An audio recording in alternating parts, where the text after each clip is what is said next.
Hello, and welcome to Jam Presents. We normally bring you a weekly podcast about 20-year-old murder mystery TV shows. Today, we have something a little bit different. Join us as we chat to Gordon Cassidy, George Verschoor, and Bob Fisher Jr., the creators of Murder in Small Town X.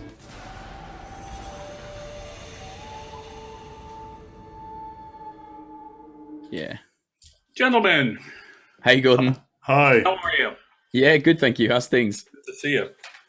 Likewise. I just got a message off you to say push back 15 minutes. Yeah, well, I didn't hear from you, so I thought we'd start. Basically, Bob will be along. George, he might be 10 or 15 minutes late chiming in. He's got some kind of meeting this morning. No worries at all. Honestly, any time that we can get from you, fully appreciate. No, we're delighted. It's been quite an eventful sort of 6 months, really. We started this back in December, all from a conversation where Jason sort of said, "Oh, we should start watching Murder in Small Town X," right, albeit 20 years later. Were you guys?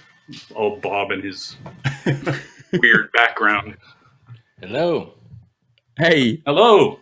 I just learned you have to have speakers on to hear anything. Yeah. I don't get it. Yeah, those of us who are professionals in the field know that speakers are a must. Yeah, I don't get it. Hello, Mike. Hello, Jason. Hi there. I'm Bob. Hi, Bob. Nice to meet you. Nice to meet you too. Where are you guys?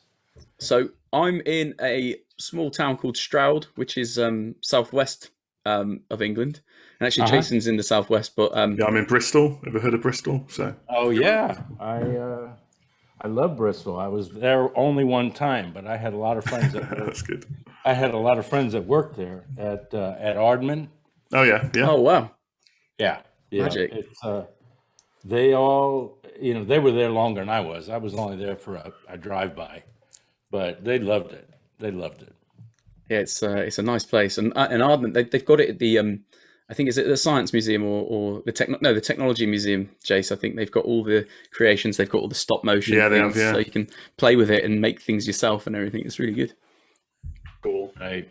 So I was just saying to Gordon. Obviously, we've got George at some point perhaps joining, but look, this we're really grateful to have you guys on this call, because this just started as a quick conversation between Jason and I just before Christmas, saying we ought to do something with our time. I think the world's just gone into turmoil over the last sort of 12 months, hasn't it? So we just thought, you know what, 6 months in lockdown, we need to do something to keep ourselves entertained. And Murder in Small Town X, it was described in the briefest possible way. Jason said to me, imagine a TV show where 10 people go into a town and they have to investigate a murder, but every week one of them is going to get murdered themselves, and they have to find the killer, but also try not to get murdered. And it captured me, and I thought, you know what, I need this in my life. So originally it was, right, let's start watching it. After the first episode, because we do this a lot with TV programs, films and stuff like that, it was like, well, why don't we record it? Why don't we see what's out there? And to be honest, we completely ignored social media. We didn't want to look at what people were saying about it. We didn't look online. We didn't even look at the Wikipedia, because it was a case of, we want to go into this completely blind and watch it as though it was intended. Albeit we didn't have the buzz and, millions of people tuning in and everything like that. Mm-hmm. It was just our thoughts. It was just what we wanted to get from it without spoiling it for ourselves. And afterwards, we knew that we were onto something, and we knew we'd found this sort of hidden gem. And I say hidden gem because in the UK it's not at all familiar.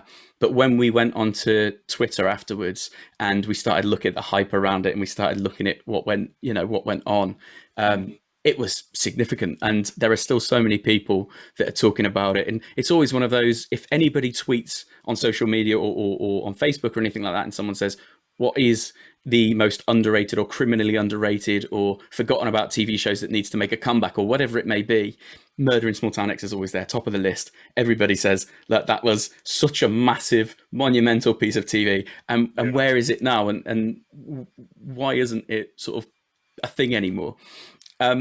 We're not. We've got George coming now, so we'll do some reintroductions. Yeah. It's always that awkward. Well, I think, isn't it? Yeah.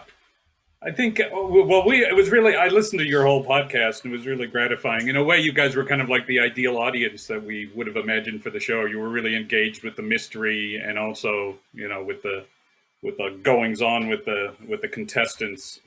So you guys seemed to engage with it on both levels, which was kind of rewarding. It surprised, it was one of those that we originally. Oh, hi George, by the way.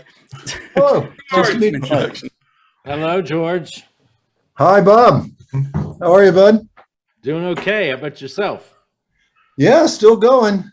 these are reintroductions for you guys. I know Gordon and George, you're working closely together at the moment, are you? But I just finished a show that George was executive producer on, and I haven't seen Bob in the flesh in a year and a bit. Pre-pandemic.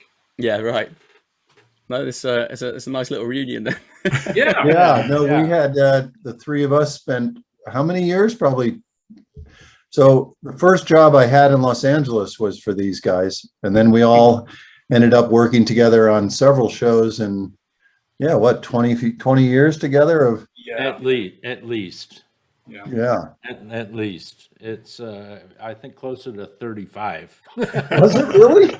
Yeah. Oh, We you're started right. at a little video post-production house in the Valley, and then we worked on a Lutheran television show, and then we did the first season of Real World. George did the first season of Real World, and Bob and I did San Francisco, LA, and London of Real World seasons. Incredible. So we obviously as soon as the show had concluded for us, as soon as we got to the sort of last episode, we started researching it, looking at what you guys did, because I mean your names are at the start and end credits and everything like that, and we're like, oh, we need to find out what these guys have done before and gone on to do, and had the chat with Pat Battistini a couple of months ago, and we found out a lot more then as well. But we saw, the amount of stuff that you guys have worked on together, and as you say, the Real World, it's not enormous in the UK. It's certainly still massive in America, but it's one of those that we're more than familiar with, just by being into pop culture and stuff like that. You know about the Real World, but for us, like the main intention for this call, one, as I say, massively grateful that you guys have taken the time out to join us, but we are really keen to understand where the idea came from, how it all came about, and you've worked together on things previous or prior to Murder in Small Town X, but I just it'd be amazing to hear sort of how it all came about, how you put how it all came together, and also like towards after that, it'd be great to discuss what next, not what next, as in why did it stop? Or we know we've got the murder game in the UK, and we know that there have been things since, Who Done It, and Fear, and things like that, and there's some brilliant shows out there. But why can't we have a Murder in Small Town X season 2, 3, 4, 5, 6? Because the mole's been running for years in like Holland and things like that, and we just want more. Yeah. Are you? Go ahead, Gordon. No, I was going to say, someone kick it off. Someone. Tell the story. Tell the tale. Are you recording now? I am. So I should. So what I should have asked was, is it all right if I record? Because it'd be great if we could get some audio or video from this. Yeah, that's fine. Yeah, with me. sure. Yeah, good with Magic. me. Thank you. Yes. So Is it video as well as audio that you guys provide? Yes. Yeah. So I've got the. We know not to do any strange behavior. Yeah. Don't take your clothes off or anything like that. 'Cause we're on TV. Yeah, keep the finger out of the nose. It wouldn't really be a Zoom call if George kept his clothes on. Jason will probably do weirder stuff anyway. So. Yeah. Been known to. Yeah. Let me show you. No, well, I could kick it off if you want. Like we were saying, Gordon and Bob and I, we started working together. Geez, we had been working together for almost 20 years when we started Small Town X. My recollection of it was we had come out of, we all did Real World together. So that was kind of the genesis of a lot of this reality television, was we had done Real World together and spent a lot of years figuring out, like watching human behavior and observational sort of television, and watched where that was going, in terms of the more pure documentary form. And, we all came out of a scripted, particularly Gordon and Bob are both writers, great writers, and they came out of sort of a scripted side, and this documentary scripted combination, we were always fascinated with, how do we bring this form of reality television over into the side that we all came to Hollywood in the first place to do, which was the great, scripted material, like, features. So we were scratching that. And then I did a show called Fear at MTV. I directed that and had some, Bob edited that and just, did an amazing job. I think, Bob, that editorial, was unbelievable. What Bob did with the editing of that, gave it, between the cinematic aspect of it and the editing, it really felt like a movie. We all looked at that and went, wow, there's something to this. There really is a beautiful, feature sort of feel to it. And what could we do next? Anyway, that was mine. And then I was over at Fox, and then Bob, we started talking, right, guys? I don't know what your... I mean, the three of us had just come off Fear, and we had, we were doing it as a pilot presentation for MTV. So we had less constrictions in terms of what we were allowed to do. So we temp tracked it with all this Massive Attack music, and we were free to make it really cinematic because it wasn't for air. It was ultimately just to prove that there was a show there. And having that kind of creative freedom to do it. And like George said, Bob did a remarkable edit on it. And it was really kind of a gratifying experience. But also, it was fascinating watching. The key with Fear was, if you're going to, the premise of the show was taking like 3 or 4 people or 5 people and sending them into places that were known to be haunted or that were reputed to be haunted.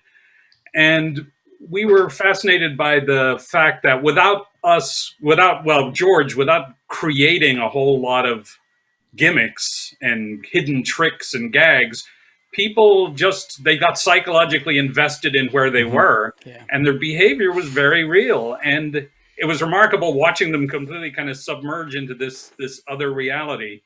And the other gimmick there, the other thing there was, I know, George, during production, you guys had come up with this the clamshell camera idea with a camera on a gooseneck, because we knew if you sent someone... Sorry? No, I was going to... Go ahead. Go ahead. I was just... Well, we knew that the thing with the premise of that show is if you send someone into a haunted space and they've got a cameraman and a camera operator and a sound man with them, how scared can you be when you've got a crew there? So the idea was to send them in alone with this camera in front of them. That was the only means of recording what was going on in that space. And their behavior was so much realer. Plus, visually, that gives you a kind of a remarkable effect where you've got the person in the middle and the background moves around. So and that was the same device that we wound up using in Small Town X for the killer POV.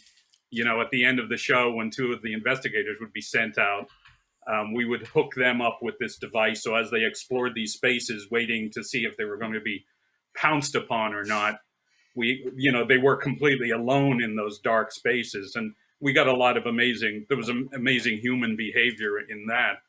I think too, in Fear, and as Gordon said, that whole premise, we shot the first one in an abandoned prison in West Virginia.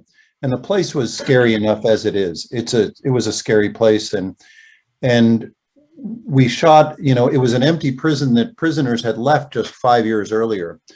So what I did is we went and I shot a documentary with the actual prisoners who had lived in that prison, and we interviewed them. I interviewed these actual prisoners, and they told stories that were very scary about this place. And Bob cut together a great little teaser reel that we then showed the people when they came in. They watched this, and psychologically, you watch them transform without anything jumping out at them or anything. They just heard this story, and they heard this, and it put them in this state, and it submerged them in a very immersive experience, because they went in there blindfolded, and they opened their blindfold and then watched this story be told. And we were watching this thinking, wow. People really want to believe. They want to really invest. They want to be in this immersive thing. So, and in that one, I took these, and at the time we didn't have all the cameras that we have today, but the only way to cover that whole prison, I ran like 20 miles of cable around the prison and put bank surveillance cameras all over the prison. And we had a switcher so that whenever anyone walked around, we could cut to these black and white POVs that looked down, and then to the fear cam, which I'd actually stolen from Darren Aronofsky because I had seen Pi, and I'd seen a documentary where he put a 2x4 on somebody's back and put the camera on it. So when it swung, the background spun, and it was really disorienting and fun. So visually, those elements suddenly broke away from the traditional reality look, and it started to give it a cinematic look. And then in post, Bob, remember Bob, you gave this sound effect to the Oh yeah, every camera? time we cut to one of those cameras, it was like that's somebody's POV. Right. Yeah. The beast in the building is watching, and you had like a little growl effect on it and gave it a little warp. And suddenly we were applying, and this was early days of reality, and you're applying these cinematic tools and visual and sort of style. And we saw that potential in that. And then when that came out, it was a hit on MTV. And then Fox said, what do you guys want to do next? And that's when we all put our heads together. I remember you guys were all sitting around. So we were all big fans of Twin Peaks and those shows, Yeah. So we thought, how do we scale this up? And then I don't know what the first impetus was, but sort of like, how do we? I remember the three of us sitting at the Cat and Fiddle in Hollywood over a long lunch. And remember that? I remember walking into the bathroom and I had myself so scared that Yeah, that's right. that somebody was going to be in the stall and get me. I mean, it's absolutely amazing that what people do when they buy into it. If they're a willing part of the game, that it's like Dungeons and Dragons. You buy into it, you become that character, and in this case, the real people are buying into the scenario that we set up. And I sorry to interrupt. I think that's the biggest or the biggest selling point and the most incredible part of Murder in Small Town X is that everybody there, whether it's the actors, whether it's Gary, whether it's the contestants, everybody believes it's real. Yeah. And nobody's mentioned it being a game show. It's not about the money. It's not about the it's about, say, running for your life and actually living for the next day and finding out who the murderer is before you actually get killed. And you can see that there is absolute fear in a lot of those people's faces. Yeah, they had a complete mindset change as soon as they went into the town, Well, didn't they? So. Yeah. Sorry. No, I was going to say just a quick story to that point about the immersive effectiveness of that. When we were shooting Small Town X and we were up in the little town in northern Maine, the contestants were sequestered in this one house right on the water. And I was living right next door in another house, and Gordon was down the street and Bob was down the street. So we had taken over the whole town. Anyway, one night in the middle of the night, I went in to shut off the lights in the house. We'd shoot till 2, some very late at night. And then we'd shut everything down and turn the town off. And one night I went into the house to shut the lights off in the house. And one of the contestants was sleeping, or not sleeping, but sitting under the stairs. And I said, "What are you doing?" And he said, "I'm waiting for the killer." And I said, "I don't think he's coming tonight. It's okay." And he said, No, I know he's coming. I know he's coming. I'm going to get him. And I said, "I'm pretty sure he's not." And he said, "How do you know?" And I was kind of joking, but I said, "Because I am the killer." And he goes, "What? You're the killer?" And I said, "It's a game.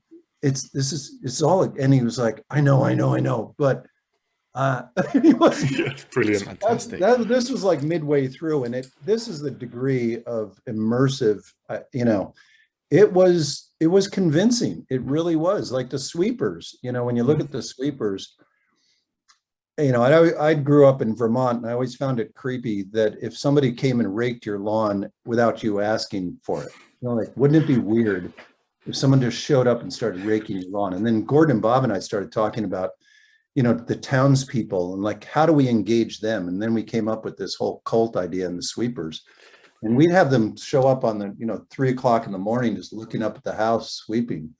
And who knows if anybody saw them, but Yeah, exactly. They were there. Yeah. Anyway, we're getting ahead of ourselves, but it was a very immersive experience. And that was our goal from the beginning, is to make it as convincing and really don't see the edges of the reality, like don't see outside the frame. don't see the working mechanism. We realized that that was key to it, was that it had to be a 24/7 experience for the people involved. You could not, you couldn't just call cut at 7 p.m. and then suddenly the world goes back to normal. And as we started scouting locations, we kind of quickly realized it required that we have a really small town that we could really honestly control. And, we finally found Eastport, Maine, and it was perfect, and like a lot of small Maine towns, a lot of small towns in America, it had been hit hard by economics. It had a whole beautiful main street with a lot of empty storefronts in it. It had a history. When we were in the writer's room designing the story with our team of writers back in LA, we took the actual history of the town and integrated it into the history of Sunrise, the fictional town, because our theory was always, if the investigators talked to anybody who may be a real person in the town, we wanted what they told them to be consistent. So we wrote in, there was a big fire that burnt down the pier. There were all these various events. There was a thriving sardine business. That was what kept the town alive, but that had all gone away. There was, salmon farming happening at the town. We wrote all that in. And we still, even doing all of that, you're not 100% sure it's going to work until you actually see it up on its feet. And day one, when they were in there, as soon as they arrived at the edge of town, we dragged them off the bus and threw them into this town meeting where they had to actually account for themselves, and people are yelling at them and people are warning them. And they went to the house that night, and we were sitting in the control room listening and watching them, and they were gossiping about the people. Like, it was instantaneous, like immediately. They were like, "Well, that mayor, there's something going on with the mayor. And, I think she's having an affair with the guy." And they were gossiping about them like they are, honest to God, real people. And we knew at that moment that it was going to work. It took no time at all for them to engage with the world that way. So Pat told us about they got dragged off the bus, and even Andy, one of the contestants who went in, I think the second, or on the second sort of day, or second round, he's writing a memoir at the moment, and part of that, because I think he tried out for the real world, and that's how he got chosen for Murder in Small Town X or something along those lines. But he said that he distinctly remembers crapping himself when he gets shoved up against the wall by Thibodeau, and that's obviously Pat. And we spoke to Pat about that moment, and he's like, yeah. And I think it was either Gordon or George shoved him into that situation and said, "Go, you've got to pick one of the weak ones. You've got to pick your target. And when I say go, you go." And he gets shoved straight. And that's before he even gets into that town hall meeting. You've got Pat Battistini with his beard and his stinky fisherman's clothes. Like, I just think that's incredible. Yeah, he was. I forgot about that moment. I distinctly remember now the cameras in the hallway, and he was coming up those stairs into that, and the locations, just to back up a little. As Gordon said, we found this incredible town, and the location of that could not have been better. It was out on a peninsula. And so you had one road in, and that was it. One road in and one road out. You couldn't get there any. So we changed the name of the town from Eastport to Sunrise. We hired a lot of the community. We had a crew of 150 people there that we brought in, plus 30 actors. And it was our town. It was like one of the best sets. Like, we couldn't have dreamt it. Yeah. And it was unbelievable. And like Gordon said, the backstory of this town was so rich, that incorporating that into the storyline, that as soon as the contestants got into it, not only were they convinced, I think the actors, these improv actors we hired, like Pat and others, like Verschoor, and all of these were really skilled improv actors who, as Gordon, they could stay in character most of the time. I mean, occasionally. Most of the time, yeah. But no, they would stay in character, and they knew, like we said, like, don't turn off, never turn off your character, always stay in character, whatever you're doing, stay in character. And so the contestants didn't see anything different. They wouldn't see at the edges of the production. But anyway, then we started shooting, and as we were shooting, the contestants would stay in that house all the time. And whenever they would leave the house, we'd turn things on. So we had a massive production team behind the scenes preparing, hopscotching ahead of where we could anticipate they were going to go. So like in the pilot episode, they walk up to the house to take her up to the house to go back to her house, and they find the murder scene, right? So we didn't know, what are they going to do? How are they going to react? Where are they going to go? Then we flooded the basement of that house, so they had to go in the basement. So all of these, we really did this so that, when the contestants walked in, they looked like they were looking at a murder scene. It looked real. Our art department was fantastic. These guys that designed these, all the artifacts, and it was really convincing. I guess that's the word I keep going back to.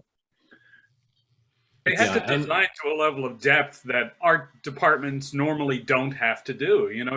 You create something to present a certain appearance to the camera, but in this case, you have spectators or people who are not, who are moving through the world you have created and are free to pick anything up and examine it. And I think Pat told a story about when they were exploring the murder house and looking for clues, they found a pair of dog tags hanging on a bedpost in Abby's room, and the dog tag had a person's name on it and their rank, and it had come from one of the set decorators.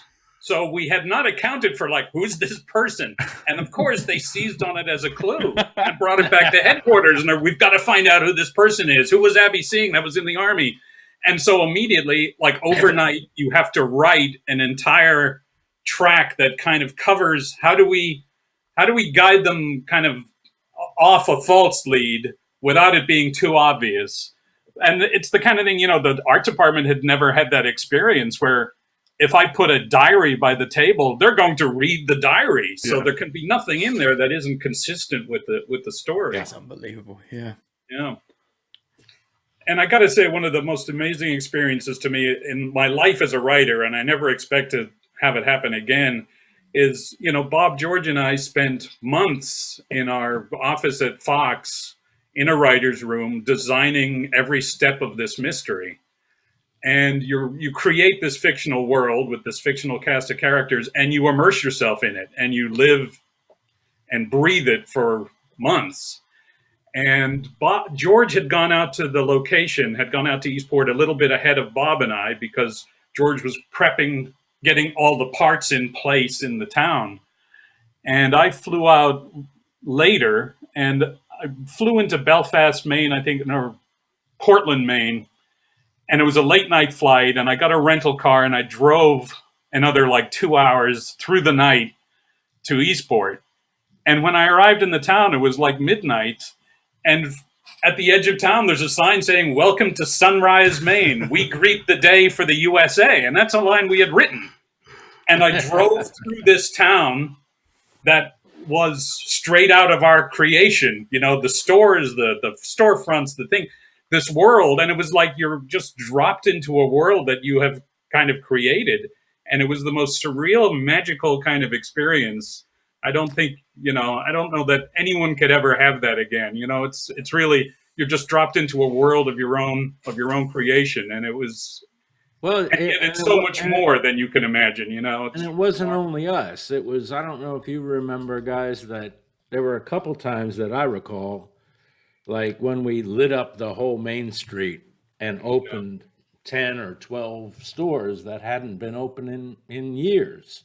Yeah. They were, and most times they were lit up from behind, or they were false fronts, and they looked like they were open. But we had people that lived within 30, 40, 50 miles of the town to drive down the Main Street with their kids and say, "This is what it used to look like when I lived here, or when I was a kid, when I was your age. This is what it looked like."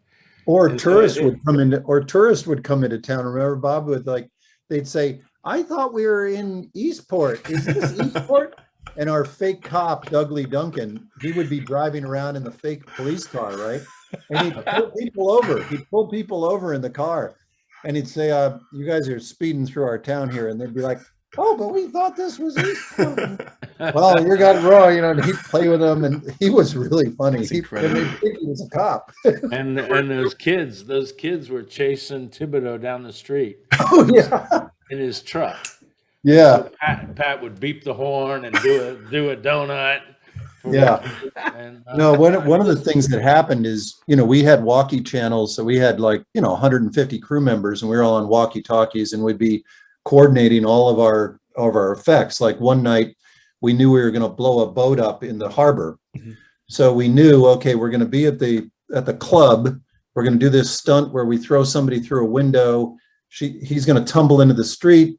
And then Caitlin's character, I'm forgetting her name. Prudence Connor. Prudence is going to then speed off in a truck. They got to chase Prudence. And then, they're going to go to the docks with Dudley. Dudley's going to bring him to the docks, and Dudley rushes down to the docks. And so we were prepping all this, knowing, okay, the choreography that, we wanted this to happen sort of in real time, no stop starts. And we get down there in the afternoon, and there are townspeople in lawn chairs on the dock like this, like with beer and everything. And we're like, what are you folks doing here? Oh, we're here to watch the explosion tonight. We're like, how do you know? Well, we're listening on our scanners. We're listening to you guys talk on your walkie-talkies. Yeah. What we didn't realize is that, yeah, sorry. All the townspeople were trying to figure out who the killer was too. So everyone in the community was like, I think it's that old guy now. Yeah. So suddenly we had to start lying on our walkie-talkies. We were like misdirecting them, sending them off like, okay, guys, we're going to flip a car out on this road, and then they'd run out there and we'd go the other way. Yeah, we hadn't counted on the fact that in those small rural towns, the scanner is a big source of entertainment for a lot of people. They're listening to the fire and police channels all the time. So when we came to town, it was just another source of entertainment. And yeah, we would have to do misdirection, and especially towards the end, as things dwindled down, we really had to be careful about the identity of the killer. And I think we even wound up shooting an entire kind of fake ending. Oh yeah. So that bystanders in the town could see the wrong person getting arrested. We needed to just throw as much confusion into the water as possible, because the show still had to be edited and aired, and we didn't want, it would have killed us to have anything get out ahead of time.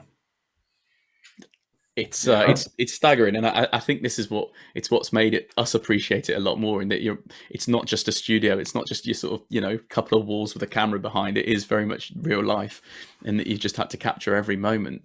I read somewhere, like in terms of, I think we got 8 hours. I think about 8 hours of footage or something that was broadcast, but it must have been thousands that you trimmed it down from. Yeah, it's remarkable. Yeah. It really is. Yeah, it was an enormous amount. I mean, you'd cruise with every day. You'd have 3 tracks, and you'd have crews following the investigators on the tracks, but you'd also have to have people preset in the location so that when they walked into the mayor's office, you couldn't go, okay, everyone, stop down while we relight or while we get the camera. It all just happened. I mean, we made it a rule. There was never a cut, and never never told, no, come in again. We didn't get your entrance, because we knew that would kind of break the spell. And what we could do too, excuse me, Gordon, is like, let's say the contestant was going to go from the house to the diner, and that was maybe a 2-block walk. So we knew, all right, that's their blocking, is they're going to come out the front door, go to the diner, in the diner, sit at a table. They're going to sit at that table. We'll make sure they sit there. We had pre-lit it. So everything is anticipated, but then the unexpected happens, as Gordon says, and we're shooting that more documentary style. So we shoot the journey from A to B to C to D and then back to the house again. But then what we could do that you couldn't tell is we'd go back and reshoot. So then I'd go back with our directors and myself, we'd go back now and we could do pickups. So now I knew I'd get the coverage on their side really well when they're in the room. But then once they left, we'd go back and shoot inserts of various cutaways and things like that to make it look more filmic.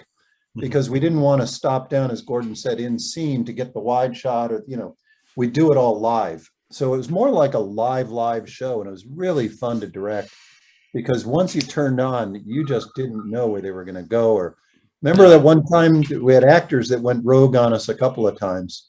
The old guy that George Hall, who played. I was shooting that one when they had to go ask him about the salmon farm, and because it was in his family and blah blah blah, and he'll have a story, and he started talking about there's people living underwater and there's a whole village under. I mean,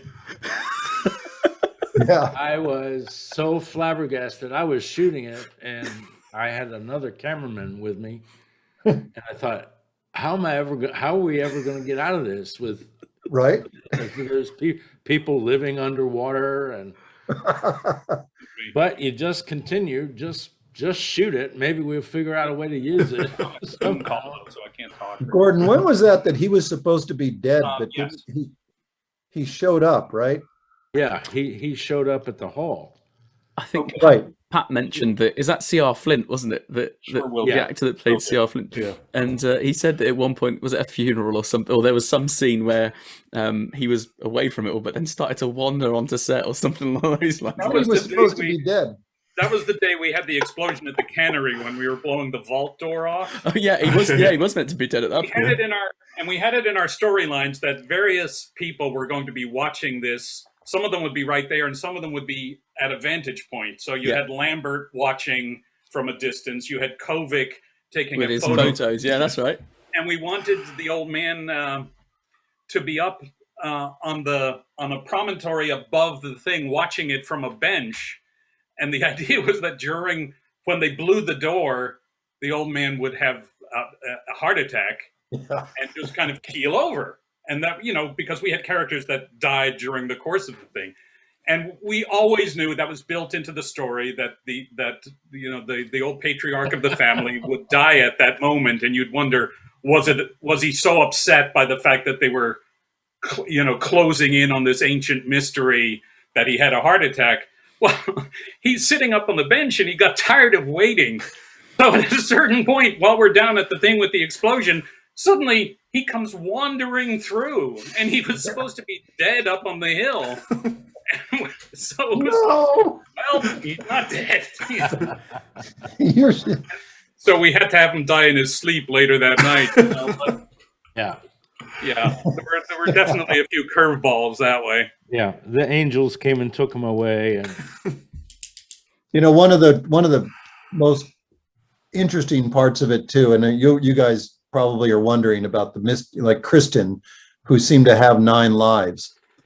That device at the end of every episode where they had to choose who goes out to get the clue and who doesn't. I thought that was something we had come up with early, like what is the payoff of each episode and how does this killer game work? And it was I thought, a fun device, that created drama amongst them, but then also sent them into a very scary context, and again, the locations gave us amazing opportunities to then go to islands or go into these, old, what was it, that old flour factory or something we went into. The old mustard mill. Yeah, the mustard mill, and places that you just couldn't write or build. It gave us such great production value. But I think that device too was really interesting and Kristen, and we would literally, and honest truth, we would all sit in a control room and it was a 50-50, we would give those envelopes and they would switch them around and because we had a game compliance person in the room with us. So that person was always over our shoulder watching this from a legal point of view for game compliance. We could not manipulate the game. So we were just letting it go, like, here, whoever goes, and we were on pins and needles waiting to see, like, is it A or is it B? Because we knew, of course, if they pick B, they're going to die. They're not coming back. So we would just go with whatever happened. And boy, every time she just would go the opposite. We go, what? And Not that we wanted to see her die or not, but it was just the odds were so, like, we thought the audience is never going to believe this. Yeah. you couldn't have written it, as you say, if you'd have written That's it that way, incredible. people would have challenged and said, no, that's too unrealistic. But Yeah. Yes, and we were worried, right, guys, that, geez, Yeah. they're never going to believe this. They're not going to believe Yeah, that. Because it's the especially- equivalent of flipping a coin and coming up with heads 5 times in a row. I mean, which is statistically possible because every coin flip is a new event and the odds are 50-50 each time. But well, and the kind of person that she was. Yeah.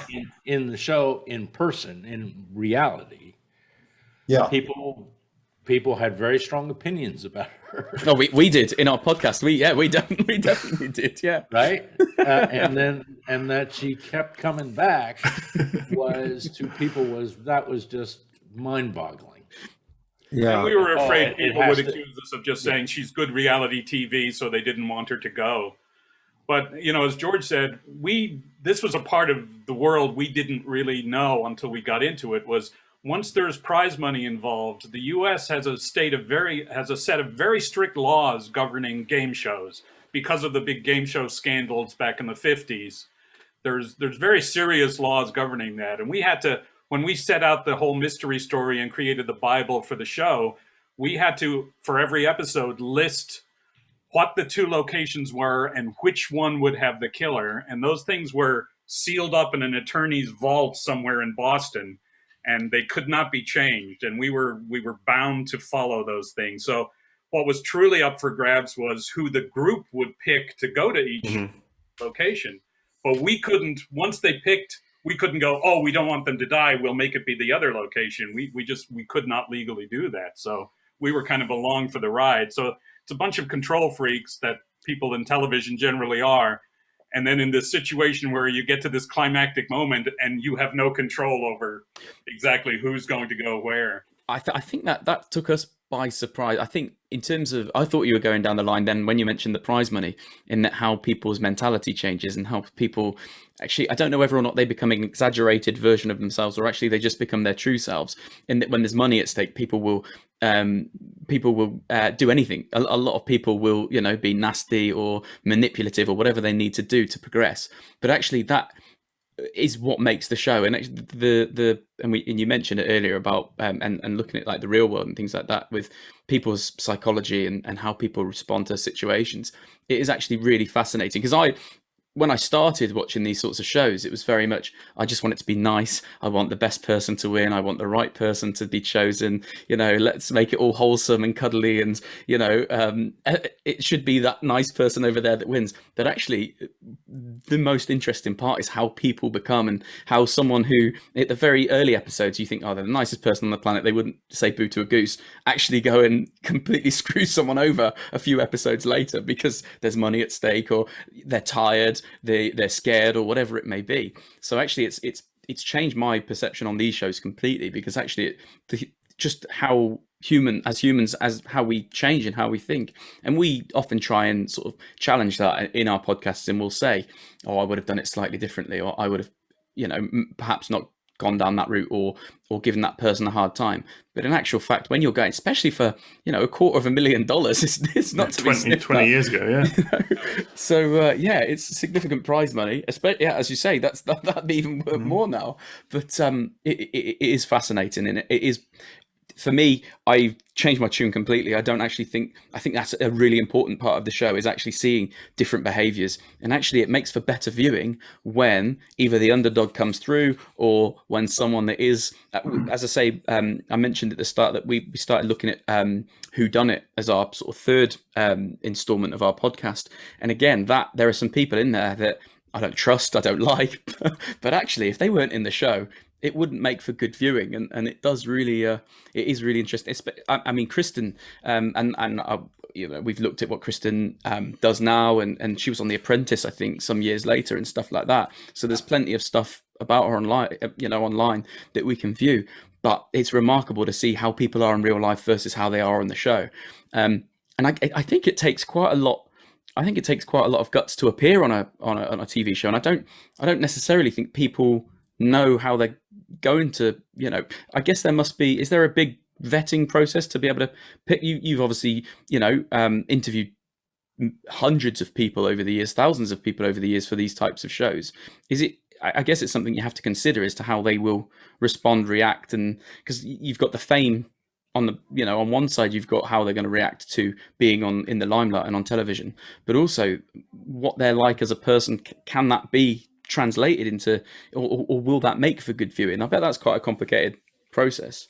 Yeah, and I think that's part of the fun of writing and creating these contexts to put people in, because as we're casting the real people, you're trying to find archetypes, right? You're trying to find, you know, the fish out of water, the expert, the you know, so you're casting for archetypes to get a nice broad cross section, but you're also thinking about the story, about like who's going to, particularly in this story, who's going to really engage in this world? Because you need people that are going to take that leap into this world. Because some people are naysayers and they don't want to play along.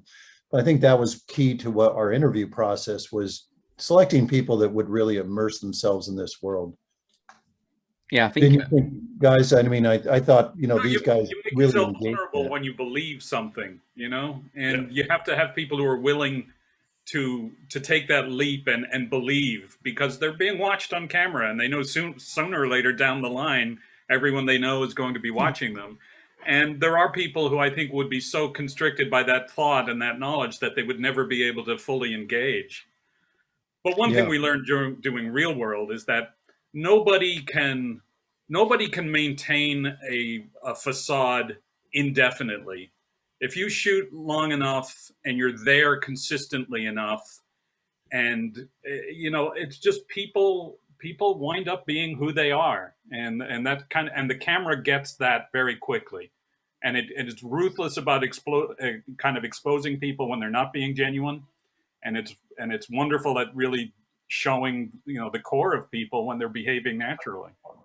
I guess there's only so much that you can edit, and also I mean that's another whole book that we could open in terms of the sort of editing side of things, and whether or not you pick people's best bits or you pick what's good for the show and what have you. But as you say, the fact that you've got all these different scenarios, if you're not being genuine or if you're not being true to yourself or anything like that, then it will show undoubtedly, because you're basically showing their whole day, you know, captures from their whole day. No one's going to be acting for that amount of time over a course of weeks. You're not going to be able to fake it.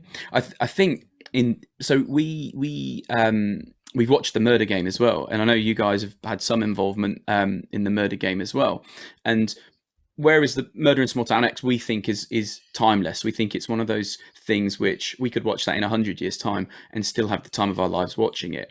I don't know whether or not it's the difference between the UK and the US, in that actually you guys put on an amazing reality TV show in terms of the people that you get involved. Perhaps that's because we look at Brits and we compare themselves to us, whereas Americans, it's all this Hollywood glamour. I don't know. But actually, I think a lot of it was the immersion. And with the Murder Game, I think there was a voiceover which would tell you too much, and there was no voiceover. You had Gary sort of leading the way, but never doing a voiceover for Murder in Small Town X. It was very much just a story rather than, you know, having the voiceover.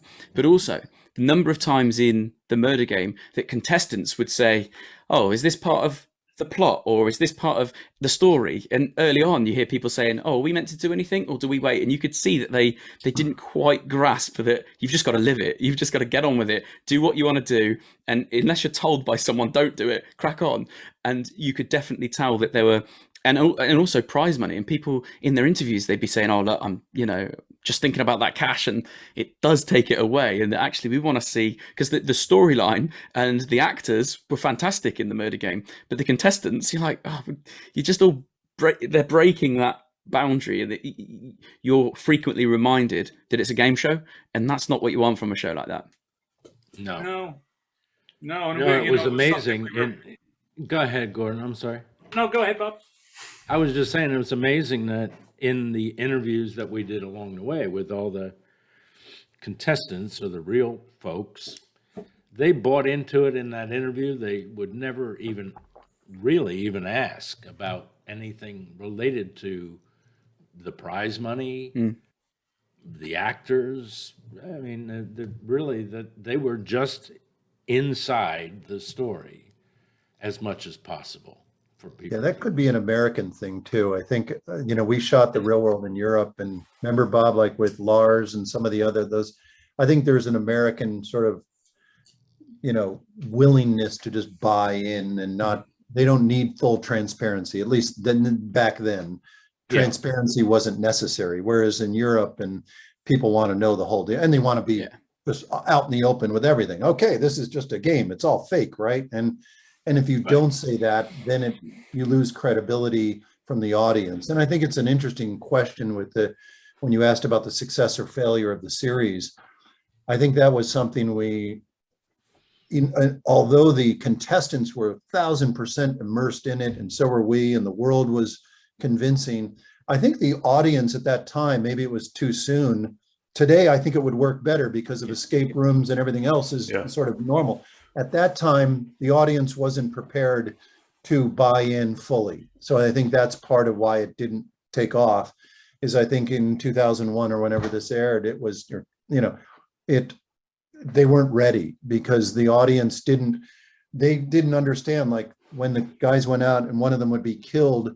I remember when we were at that, TCA, we were at a big event here, a press event, and the press all laughed like, "Oh, come on, why are they scared? This is silly. It's just a game. They wouldn't really be afraid for their life." And we were like, well, when you go out to a deserted island in the middle of the night by yourself and walking into a strange building and suddenly a gunshot blasts and a guy comes running at you with a camera, you're going to jump. So even though they're not being killed, they are genuinely terrified and they want to win. There's that question of, am I going to live or die? And meaning in the game, am I going to go on in the game or am I out? That creates a nervous tension that, was fantastic because boy, when you snap the thing and you surprise them, they would scream naturally. That wasn't a retake. It's what people do look at people at Universal City where people jump out of the thing and people scream, or you go on to a ride at a theme park, right? At an amusement park, and people scream their heads off. You go to the Haunted Mansion and people get frightened because they buy into it. And in some way, and it's part of the fun of it. They want to be involved and they want to be immersed in the story. And that's why people go to horror movies. So if it's a little bit of a combination of wanting to be scared. Yeah. And absolutely. because it's part of the it's part of the story. And so if I'm buying into the story, I buy into that. It's often the relief as well that you see. Even when Angel won it, it wasn't, oh, you give me my check, let me have that money. It was very much the relief, and you could see, the weight has been relieved, and there's no more pressure, there's no more stress. It's very much, I'm alive. And even when they're coming back up the stairs with the killer clue and things like that, you could tell that it wasn't, oh, I'm one step closer to the final or anything like that. It was like, I'm alive, guys. I've actually survived, I've lived another day, made it one more week.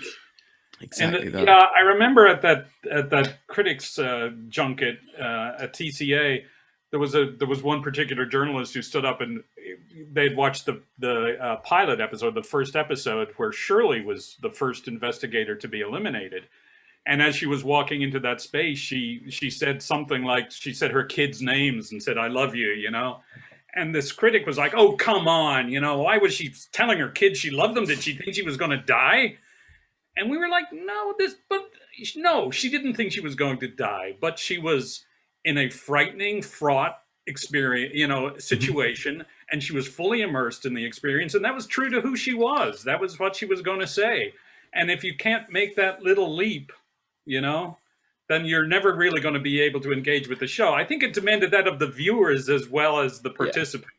And I think and that journalist clearly today would be very aware of escape rooms and Westworld. When you think of Westworld, right?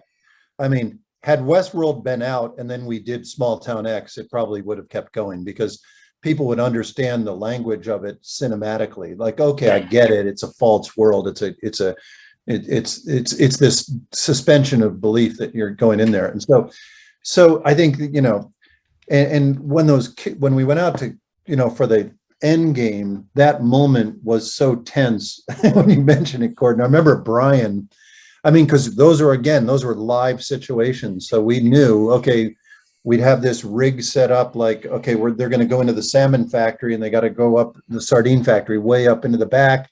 They got to weave their way through some boxes that we've set up. And then they're going to come around the corner looking for the clue. And we'd set up a clue, what looked like a clue. There might be a chair with a bag on it. And they'd go to reach for the bag, and we had surveillance cameras watching. So I'd be calling, all right, 5, 4, 3, 2. And as soon as the hand was almost there, we had speakers hidden in the back and we'd make this massive sound like a gunshot go off, like a, and then Dave Parks, our cameraman, had a handheld little camera, and he'd come running through this whatever blind we had, at the contestant to give them that flash of scare. And then of course we go to white. And I remember Brian coming in there, and literally I've never seen a human jump like literally like a cat, like 10 feet backwards. And this was one of the early ones. And we were like, I felt so bad. I felt like, I am so sorry that we just did that. It was like cruel in a way, but he was laughing. He was laughing his head off. He loved it. He was like, it was like going into a haunted house. You're going there to get that feeling. You want that, exactly. Yeah. But then the thing was that haunted house was, the hours before that and the day leading up to that moment as well, isn't it? So they're mentally getting in that state of mind that something might happen to them. And that's the difference with it just walking into, an hour-long segment, or just this build-up from the morning all the way up to that point. That's right. And a lot of producers, we come out of a very pure documentary style. We're all old school, and I learned from these two guys about all the great documentarians, and, and we had this purest thing, like, do not stop these guys. Don't break the rules. And this was a real world thing too. Like, and some producers would have stopped them and said, okay, you're going to die, and you were, and then let's choreograph it. And I think you would have felt it in the show, but because it has this live feel, we were very proud that the game, we would just let it run. And sometimes they wouldn't, right, guys? I mean, it was. I remember you coming back to headquarters after one of the kills, after one of the eliminations, and walking in the door and saying, "They fell down. Why do they always fall down?" Right. Yeah, but it was, it was I think the thing that the audience, the disconnect, I think, was just timing. I think I don't know, what do you guys think, Bob? 100%. Yeah. Because I think today, you guys, it's so interesting to see you guys watching this and going, we get it. And what do you guys think it is? From our point of view, I think a big influence is the social media interaction, in that we can talk with people, like-minded people around the world, in that we've got fans of the show which are coming back and rewatching it for the first time. We've got fans of the show who've seen it sort of 15 times, and they're just commenting, telling us what they've found out over or learning from us doing these sorts of conversations. But actually, a lot of our friends, especially in England, that have never seen it before, there's that engagement. Not a day goes by where people aren't texting me or tweeting me saying, I think this person's the killer, or I'm excited to see this person go. Kristen, the number of text messages that say cockroach on it and stuff like that I'm just like, what is going on? But you're absolutely right. It is a sign of the times. And I think social media, I think Whodunit as well, they have Twitter banners on there. They've got all the contestants like Twitter handles and things like that, and it's actually made it much more engaging. And I think obviously that didn't exist 20 years ago. Right. You were just relying on the small pockets. All right, there were forums and things like that. We found stuff in the archive online where there were quite a few small communities, but not even Facebook existed back then. So I think now there would be huge communities, or a huge number of people tweeting, texting, because everybody would be that detective trying to solve it. Yeah. And I think now you design it with some degree of interactivity for that community out there watching it. You would invite the audience to play along. Yeah, definitely. In some way, and you would you devise a device for that too. I think the success of Sherlock Holmes, the success of all of the murder mysteries we've seen, Serial, some of those things. Yes, definitely. Yeah. Exactly. And you get enough clues throughout that you can solve it. And some people do, some people don't. And it's always the shows which give you enough information before the end to solve it yourself are the most satisfying. There's nothing more painful than when you get to the end of a show and then you then find out a bit of information. Oh, we found this on their bedside table, and you didn't see that earlier on in the show or anything like that. Right. So I do think there's a lot that you could drop in there for people to and you would get, I mean, you see people on Reddit already that even if it's just something the latest Line of Duty episode or anything like that, people will start telling you all their fan theories and stuff like that. So I do think if it got that sort of treatment, then it'd be a significantly different show. Fandom is a thing now, and it wasn't back then. And that way in which people feel ownership of a property and actually wind up starting to interact with it.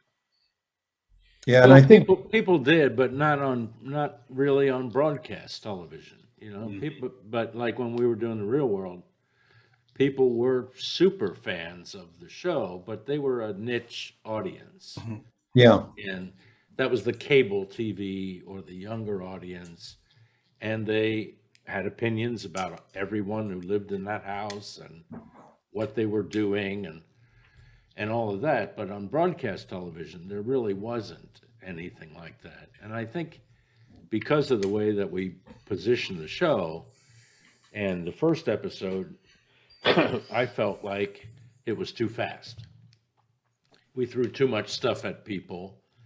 And I think that's why the show built an audience as it went, because people got used to the conventions of the show and how it was laid out and could participate in it. And I think that that's meant that it was touching people in a certain way that they kind of liked to be a part of it. And I think that was really different for broadcast television. yeah, Well, one of our regrets was that originally we had petitioned the network for a 2-hour pilot, and we had designed and cut a 2-hour pilot because we felt that we were asking the audience to swallow an enormous amount that was unprecedented. You know, as George said, I mean, back then audiences didn't have the language of Westworld or of escape rooms, and so we knew that first episode was going to have to gradually bring the audience into this idea. And we shot an entire training sequence in another town in Maine, yeah, with the investigator. He put them through like a 5-day crash course in how to be a cop, how to be an investigator. And we filmed all of that. And, you know, in a longer version of the show, we could have taken time to build the mystery and the narrative, but also gradually bring these investigators from being people who signed up for a TV show and showed up to go through this training course, and that gradual kind of transition from that to putting them on a bus and taking them out to the back of Beyond and throwing them into this world. And we felt that the audience at home needed that same gradual kind of introduction. And unfortunately, when it boiled down to an hour, there was so much to do, so many boxes to check, the rules of the game, you know, plus the reality, plus the dramatic narrative and the mystery story, that it was very, very hard to fit it all into 1 hour. And I think a lot of people felt like, oh my God, what the hell was all of that? It took until our podcast for me to work out what on earth went on with the voting and how people were getting voted. And it was Jason having to describe it to me. He's like, no, this is what happens. I'm like, I got it now. I was a bit slow to, but you're right. It was a lot to take in. But I think also I'm sorry, go ahead. No, go. No, I was going to say, to add to what Gordon said, I remember, and what Bob was just saying too, that I remember screening the pilot with all the executives at Fox. We were in this top floor at Fox, and, you know, we were all nervous. We came in, played it back, and there were 10 executives sitting in this big grand office with views of Hollywood, and they're watching it, and they're getting all in there really into it. And, you know, at the end, there was just silence, and somebody said, you know, like, I've never seen anything like this before. And then the next question was, I don't know who's real and who isn't. Yeah. Then we were like, oh, what? And then we didn't put our heads in our hand, but we were saying, why does it matter? I mean, we just said, did you enjoy the story? Oh yeah, it's a fascinating story. We loved it, but I don't know who's real and who isn't. And we kept saying, it's okay. It doesn't matter.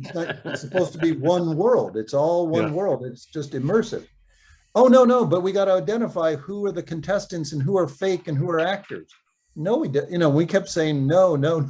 So there was that clash of understanding of the genre. It was a whole new genre of this hybrid form that no one had seen a hybrid of this form, like this type. And there was this need to know, and we kept pushing back saying, no, please just leave it as is. And then we lost that battle, because then it became, make it much more of a game and identify it. And then I think was part of the confusion and missing of the like Gordon was saying, the 2 hour, like, take me into this world and this story very gradually, right, guys? I mean, and Bob cut the first one, and and I got to just go back too. These guys were the main writers of the show. Bob and Gordon sort of ran the writing room, and I was running the production and directing side. And these guys, the story they wrote, and this is it still breaks my heart to this day. Like, such a fascinating story you guys came up with Bob Engels and the team, and right. You guys can speak to this. But what a great story, and you know that I think that was why you guys get into it, because it isn't just a cheesy thing that some reality producers did. These guys were writing fantastic stories that were rich and textured and complicated, and you're right. I mean, I don't know. I think that no, definitely. We had writers who had come from Twin Peaks, from Northern Exposure, from the X-Files. Yeah. I mean, all of our touchstones when we were coming up with the story, we found writers from all of those things, and they all brought that to bear. And Bob Engels, who, you know, had worked with, you know, co-wrote Firewalk with me, with Lynch, and he had that wonderful kind of grasp of how eccentric can this world be? How far out can you go with these characters before you start to go, nah, wait a minute. And we had so much fun in that writer's room creating that world. And the production circumstances means that inevitably a certain amount of it is just going to be left on the floor because you can't pursue everything. You know, it's at the end of the day, you have to allow the real people who are involved in the show to take the lead, and you have to kind of follow their lead where they're going. Well, and there was a lot of story that never ever saw it on television. Was that because each of these actors, you got to hand it to them that they learned where they were born, what year they were born, what schools did they go to, who were their best friends, what kind of car they drove. You don't know any of that, but they had to know it in case they were asked. And so say, well, what kind of car do you have? They can't say a white one. and that blew us away, because during the podcast, again, we knew none of this watching it, and we could only assume. So there were, I can't remember the chap's name, but there was a chap who'd been imprisoned for several decades, and a couple of contestants went to meet him, and he was in the basement of the creepiest building on the set, and went out of town, and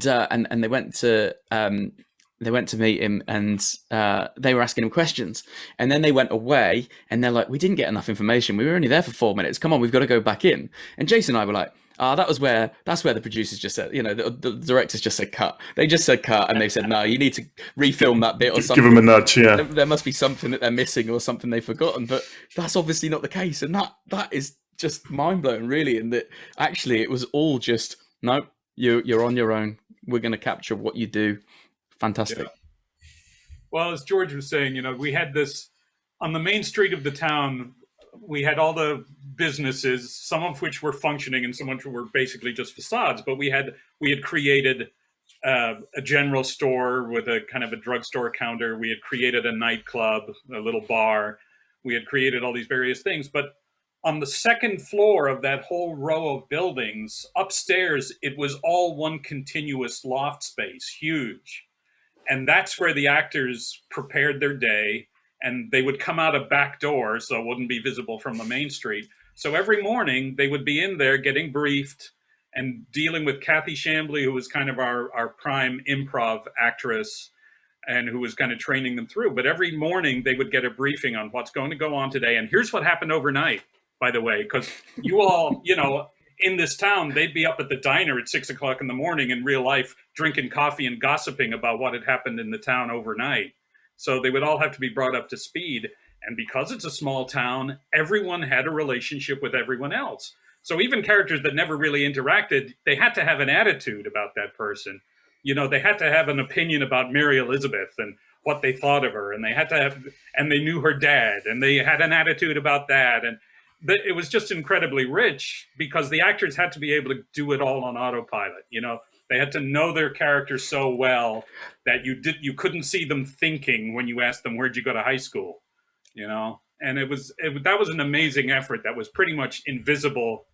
You know, it was really like deep buried, but the show never would have worked without that. It's like nothing else, like you say, in that, you know, you have reality TV where you can put people in a room and film them. You've got scripted TV where you can write a script, you can cut as many times as you like, and you know, edit the hell out of it. Whereas this is very much, like you say, 24-hour script writing, and it was it must have been such not a relief in a bad sense, but at the end when you finally say cut and you've done your final filming and stuff, you must had a bit of a slump back in your chair and think, wow, did we really just do that?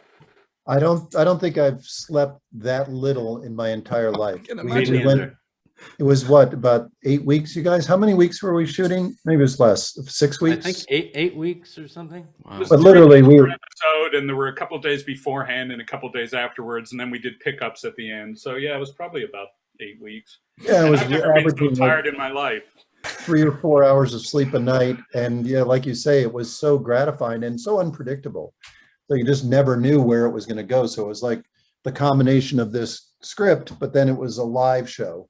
So it's those two elements merged together, and then the unpredictability of it, and then trying to not get the temptation to steer the story, because you just had to let it go the way it was going, as much as we wanted it. But it was effective. I think like the devices like the burnt man and those things that were dropped in, you know, the clues that we'd come up with in the early days of just the format of the show. That was really enjoyable to see those work. And things like when they had to go to the graveyard and dig a grave, or row in a boat, or find the bang stick, or those real things that, you know, were really enjoyable to see from a directorial and producer side. Like, what are the effective tools? And we learned so much in that season. That's why we were bummed that we didn't get another shot at it, because we learned a lot we could have done differently in the second go round. Yeah.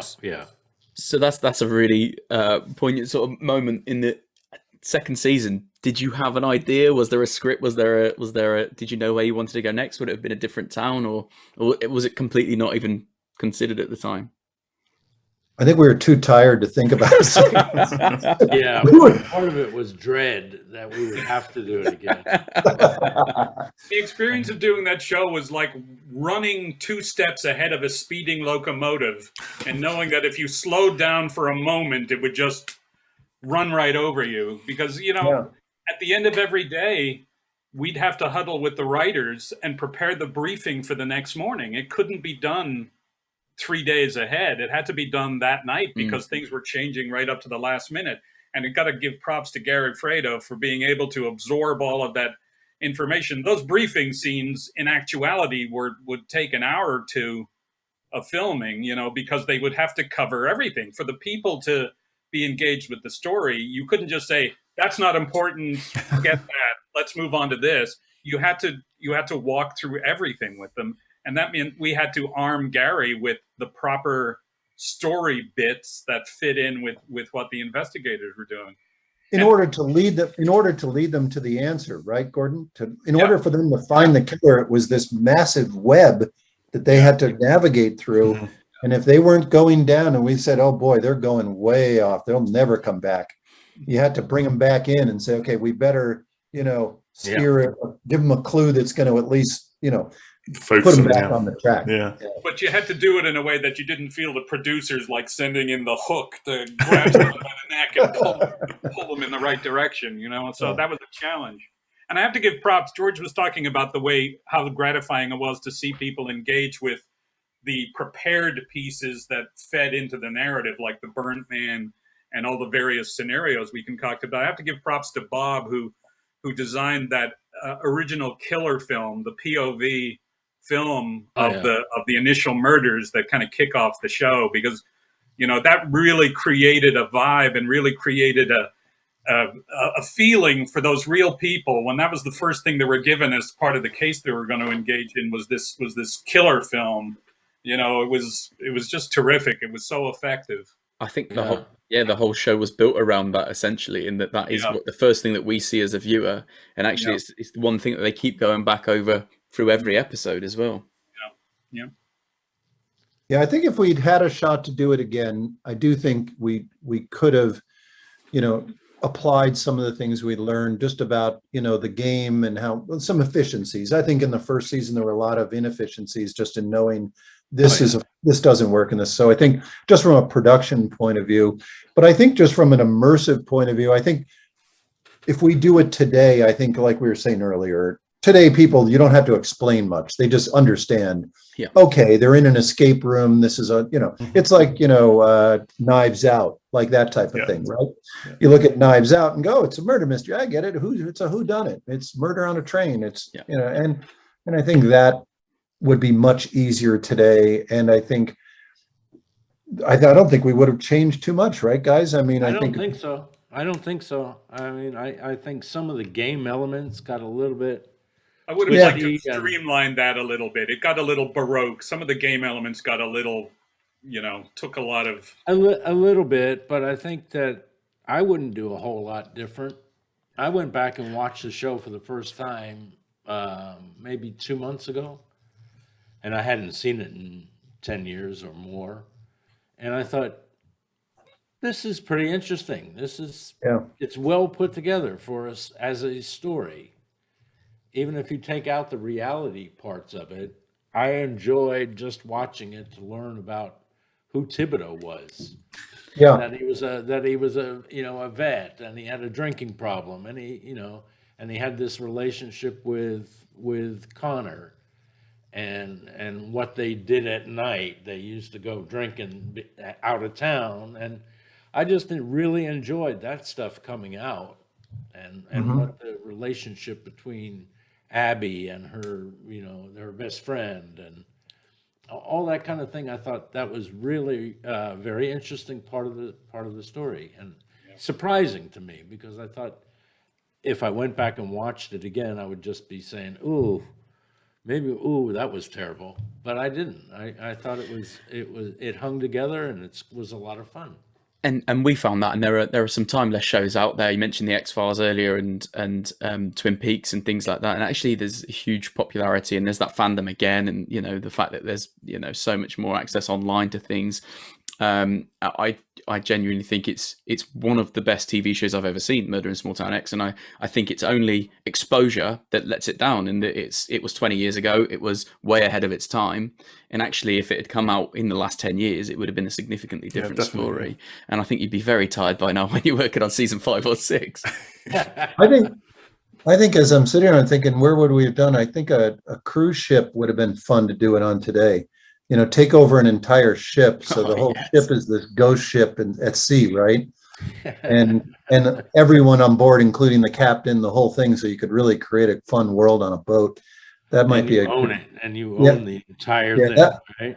Yeah, and that was the joy of that. I mean, we sent a location scout literally up the west coast of America because we knew we wanted a coastal town. Went all the way up the west coast of America, the Michael Parks, and I remember him calling saying, this town doesn't exist. And we kept telling him, keep looking. And then I'm from New England, and these guys are from New England too. He said, go to Maine. There's got to be something up there. And he got up to Bar Harbor, and there's nothing. And keep going. And he got way up, and he goes, oh my God, I found it. And he's, Eastport was such a gift to us because it was like a backlot. That town was just empty. And they were so happy to have us come and bring all of this work there for their locals. And so the town was fantastic. The actors, all these components kind of came together, the writing, the actors, the world. It would be fun to try to pull it off again. I think some of the things, like you were saying, Gordon, some of the more physical things where the audience, the viewers could relate to that. Some of the game components could be a little bit more relatable to the audience. Because I think unless you're understanding the skill set it takes to do something, it got a little disconnected for the audience. Like, there were some things that were a little more passive. It was like, oh, I don't know that I want to watch this. But, like digging the grave or going out on a boat by yourself, you could really understand. I think some of the gameplay we could have tailored a little more in that direction. But part of the simple pleasure of the show was watching them engage with the actors. And that was something I kind of didn't anticipate, because you were always kind of queasy about, it's a clash of acting styles. You've got real people, you've got actors, improv actors. They have different kind of styles. Some of them are bigger than others.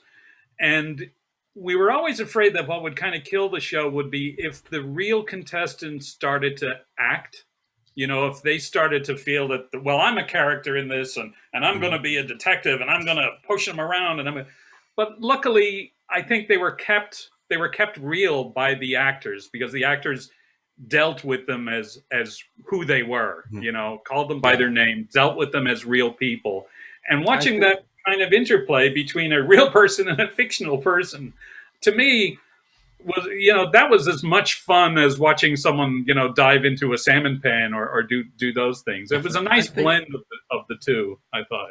I think we lucked out with Pat Battistini, that he was such a perfect character with Thibodeau, that when him and Alan, and what was the girl's name, Lindsay? Yeah. When they went down to see him and he was scooping the chum out of the thing, and he was yelling at them, just go and see me, because he couldn't remember what time he was supposed to be there. Yeah. So I'll be there when That's right. What time are you going to be there? there. I'll be there tonight. Yeah. What did I say? I said tonight. Or Tim Welko, who was a comedian, right? Wasn't he a stand-up? Tim Walko, who played the mayor. Yeah. He was really funny, and he wanted to take some, you know, he had a whole nother storyline he had like ready to go, and we had to hold his him own back. movie. I remember walking on Main Street one day, and he's standing on the curb, Tim, or the mayor, and he's watching the cars driving by, and there was a large pothole in the street, and the cars were all kind of bouncing over this pothole as they drove by, and he's staring intently at it. And as we walked by, he says, "Infrastructure problems." We were told by Pat that he mentioned to one of you guys that he didn't think he was getting enough airtime, and he'd said that Oscar Blodgett wasn't getting more airtime than him, obviously not even being in it. We had a whole other persona for the mayor. He was a part-time clown for children's parties, which is why the taxidermy shop has a clown's face on it. I noticed that. Yeah. Yeah, and you know, it just ultimately we didn't have the time to go there. We also had a device where he would get on the public address system in the town, that's right. deliver these weird, disconnected, rambling speeches to the townspeople of, you know, we've lost another one, but we'll stay strong, and he would start going off on some tangent. And we shot a number of those, but there was just we just didn't have the room. I forgot about those, Gordon. Those were so great. It was like, you know, Mao Zedong coming on, like, my people. And he'd literally start in the morning, and we had loudspeakers, like old school loudspeakers, all down Main Street. Good morning, citizens of Eastport. It's a lovely day. It's 26 degrees. The wind is blowing from the southeast. The sun is rising. And then he'd have this whole thing. And then he'd say, unfortunately, we lost one of our own last night. You know. I remember we tried to put that in, and it was in the first episode, because I was cutting the first one, the 2-hour version had that in it. Yeah. And that was our narrative tool, right, guys? It was going to be our way of sort of telling some reset story and within the story, but it was in an eccentric way. It was so surreal and really just, you know, and it, you know, keep in mind at the time, Temptation Island had just come out on Fox. So we were at the Fox studio. They had, you know, the success of that. And so we had gone in more on the scripted side with this show. We'd gone in through the scripted department, and we're going to write a very literary sort of approach to this. And then the pendulum swung when it was said, hey, let's make it more reality. And so it's things like that suddenly didn't last. Didn't have room for them. Yeah. So, what a perfect setting for a cruise ship, which has got speakers in every room, eh? Right? Yeah. And you got all kinds This is your of captain speaking. Things could get very surreal on this high seas. Yeah. You never know. You run ashore on an island. I'm going to have to jump off, guys. Yeah, look, we've taken a lot of your time, and we do appreciate it. I could do it all day. The main thing from this is that we always get a bit nervous when we're approaching people, because we worry that, you know, people remember it for the wrong reasons, or you like, it's past in the past, you don't want to think about it anymore or whatever. And the last thing we want is that, you know, we're just getting in touch saying, oh, do you remember this? And then you like, oh yeah, I'm not really interested anymore or anything like that. But the passion that you guys have still got for it, and the same with Pat and some of the other people we've talked to, even some residents of Maine that have been in touch and said, "Look, this is fantastic. Go and trip down memory lane and stuff." So it's really great to see, because it's been such a big part of our lives for the last sort of 6 months. And no, we just really, really appreciate it, and just really pleased to see that you've got that. Because one question would be, you know, where does it sit in terms of, are you proud of it? Evidently you are. I don't need to ask that question, because you know, the passion that you show for it now. So look, just real appreciation from and I want to say one last thing too before we go. And you know, I'd just like to honor Angel Warbay, who was, you know, who won the show and absolutely was such an amazing man. And you know, all of us to this day think about Angel, you know, often, and he could not have been a better winner of this. And then the tragic way he, you know, lost his life in the towers, you know, on that. So anyway, I just want to say, you know, absolutely, George, I second that. Yeah, absolutely. I mean, Angel really was that person. Yeah. That was heartbreaking for all of us, because the last episode aired in the U.S. on I think on the 4th of September. It aired exactly 1 week before. And actually, guys, I don't know if you remember, but the last episode was scheduled to air on September 11th.